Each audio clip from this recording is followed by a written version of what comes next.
Hey guys, this is Monica Gray at South by Southwest. I'm here with Prabhat Dja of Eejot. Tell me, what brings you to South by? I'm here to talk about my experience running a nonprofit called Eejot, which I run in Nepal. And basically, we had to go. We had a unique experience of setting up the computer center in a remote area of Nepal, where almost there are no computers. So I'm just here to talk about my experience running Eejot in my village.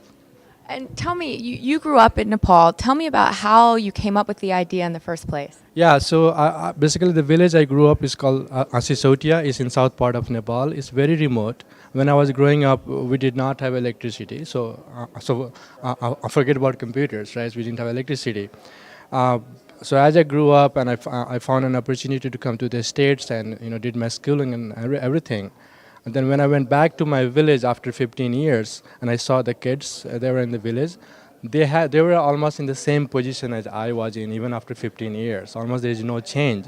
So I thought like what I can do about what can I do about it to help those kids, to get a better exposure, So that's how I started basically computer center. I wanted to run a computer center. Immediate goal is to basically help them learn how to use computer, because almost there is nothing you can do these days without computer and all those kind of things.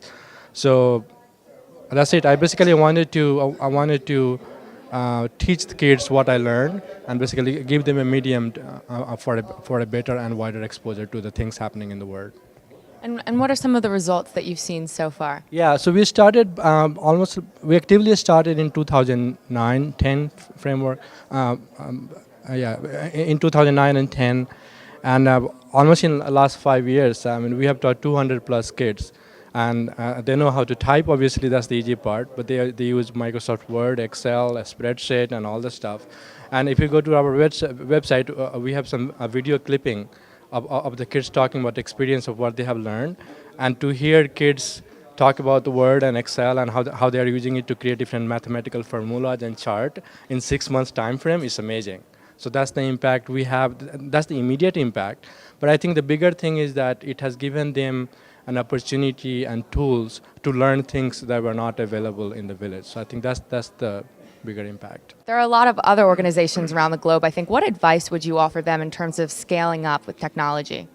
Yeah, it's very difficult to run a nonprofit. Especially in terms of funding. So what I would suggest is that it's better to focus to get fund from a bigger corporations as opposed to asking funds from your friends and family, because usually they are already tied to different organizations. They're already contributing, so they're very constrained. So I would say to scale out in terms of getting the funds and stuff, you have to find innovative ways how you can get it. And the way we have done is basically we reach out to my friends working in different technical companies and ask them to contribute from a company level as opposed to individual level.